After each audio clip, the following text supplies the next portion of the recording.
My NPO is working to save dogs that are about to be disposed of and find foster homes for them. One day, a member of our team rescued a few dogs from a shelter. If they had been 1 day later, they would have been sent to the Dreambox. A Dreambox is simply a name for a gas chamber for animal disposal.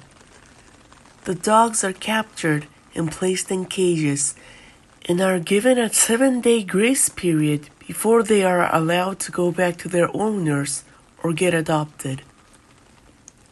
If a caretaker appears during that time, they are spared and are sent home, but if not, the cages move closer and closer every day to the Dreambox. When the time comes, the dogs are led into the gas chamber and locked in, where they are exposed to a high concentration of carbon dioxide for about 15 minutes. After the first minute or two for dogs and 45 seconds for cats, the dogs are overcome by intense sleepiness and lose consciousness. Even if they are left for 5 minutes, they'll die of oxygen deprivation. The body is then incinerated. Some say this method is the closest to euthanasia, but there are, of course, counter-arguments. The footprints the dogs leave on the gas chamber window from the inside are enough to make one's heart suffer. 4 of the dogs rescued from the brink of the Dreambox were adult Dobermans. One was a black mongrel puppy, probably only 6 months old. They looked as if they were cubs. When I asked the police why anyone would throw away such cute puppies, they told me it was them who had brought the dogs to the shelter. The man arrested in the murder case was a dog breeder, and the dogs were in police custody as evidence. Although it's rare, some dogs are disposed of in connection with such incidents. The Dobermans were in good health and are popular breeds, so they should be able to find their forever homes soon. Especially for puppies, or experience has shown us that they can find homes quickly. After a thorough physical and mental checkup, we give the dogs a good trim, and then we hold an adoption event to look for foster homes for them. We then hold a transfer event to find homes for the puppies. Sure enough, new homes were quickly found for the animals, and they all started their new lives. This is the end of our story as a normal shelter dog activity, but after this, the situation became bizarre. About 3 months later, one of the dogs that the rescue team had brought from the shelter was a dog that looked familiar to us. It was a black dog of a mongrel breed that we had previously saved. I asked a member of the team to confirm the dog's identity. "Isn't this the same dog you picked up at the house once before?" "Really? Actually, this dog, it seems that the police had asked us to dispose of it again." "The police? You don't think it's related to the case again? Did something happen to the foster parents?" We tried to contact the owner using their records, but our calls went unanswered. When we looked into the case, we found that the entire foster family had died in an accident caused by a carbon monoxide poisoning, and the only remaining dog had been taken into police custody. The police investigated the case as an incident, accident, and suicide, and eventually it was decided that it was an accident. This dog had survived 2 trips to the gas chamber by our hands. Or perhaps he survived 3 times, since his foster parents died in a gas accident and this dog was the only one who survived. It is a strange fate, but it was not the dog's fault. Again, we matched the dog with a foster home and sent him on his way. A few months passed by. we received a request directly from the police to take a dog into custody, and when the action team rushed to the scene, there was that black dog again. The foster parents who had taken the dog in were on their way to another prefecture to camp with the dog when they collided with a truck on a mountain pass. The reaction caused the dog to fall off a cliff, killing the entire family in a tragic accident. The police had taken the only surviving dog into custody, and in the course of their investigation, they found out that our NPO was the source of the dog's referral and contacted us. We patted him on the head and told him, "You're the first dog to come back here 3 times." The dog had no trouble at all and had a good appetite, but the members of the action team questioned me.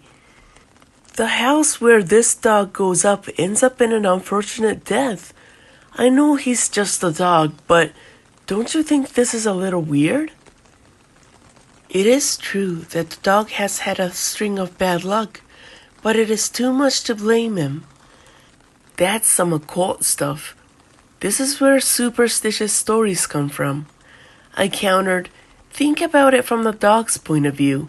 Put yourself in the dog's shoes. The saddest thing of all is for the dogs to lose their owners." "I guess you're right. Sorry, I didn't mean it." After we performed physical and mental checks on the dog, we sent him to the adoption center for the 3rd time. The dog quickly found his new home and began his new life. A few months later, another incident occurred. A day later, one of the members of a team who had been on their way to the shelter submitted a resignation letter. When we asked him about it, he started crying, saying that he was no longer qualified to save dogs. As a matter of fact, on that day, I went to the disposal site as usual and checked the cage of the Dreambox. The black dog was there again. The staff told me that the police had left the dog there. When the members heard that the dog was going to be sent to the gas chamber tomorrow, they did not make an effort to find his new owner this time, but left him there to die. They had been working to protect as many dogs as possible, with the aim of eliminating the number of dogs being put to death, but the moment they saw the dog, they felt they had no choice but to let it die. He couldn't stand the conflict within himself and thought he was no longer fit for the job. "And then there's this. Look," he said, and opened a page of a special article in a magazine and showed it to me. It was a journal about a murder case committed by a breeder when the black puppy was first rescued. In the article, the owner said in an interview, "I got a puppy from overseas that was rumored to have the blood of the devil in him. There is no pedigree and it's difficult to identify the breed as it seems to have various blood, but I decided to keep it just in case." The puppy looked as it had glowing blue eyes in the moonlight in a photo of the article. As the golden eyes shone, the 4 Dobermans lined up obediently as if kneeling to a king. The interview of the man continued. "Eventually, a thought began to form in my mind that the pup wanted to eat human flesh. I can't quite remember how it happened, but once I did, the thought wouldn't go away at all. Soon enough, I started pulling in and cooking strangers for the pup to eat. So I'm honestly relieved that the police caught me when I killed the 3rd person. I'm finally free from that dog. I was just going nuts in my mind. I'm innocent, I tell you." This was the content of his memoir. A breeder who kills people and feeds them to his dogs. Can we take him seriously? Isn't he making a desperate excuse to avoid the death penalty by creating a state of mental exhaustion? I tried to comfort the member's decision and suggested that he leave the active duty unit for a while. The next day, I received a call from the police. They wanted us to help them capture a wild dog that had escaped. When I listened to the story, there was something inexplicable. They said that the dog had escaped from a Dreambox at a dog pound.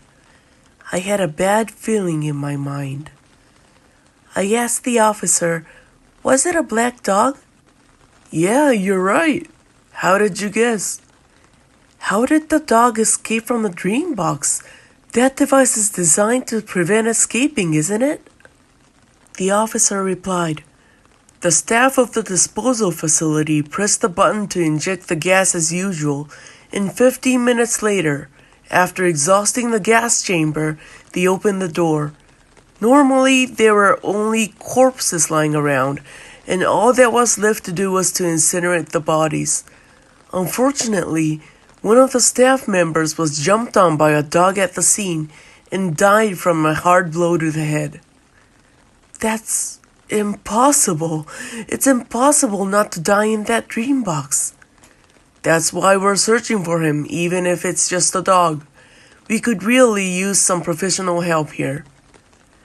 We held a small meeting to discuss the situation. If we cooperate with the police, we will certainly be taking part in the disposal of the dog. As a non-profit organization, we couldn't do that.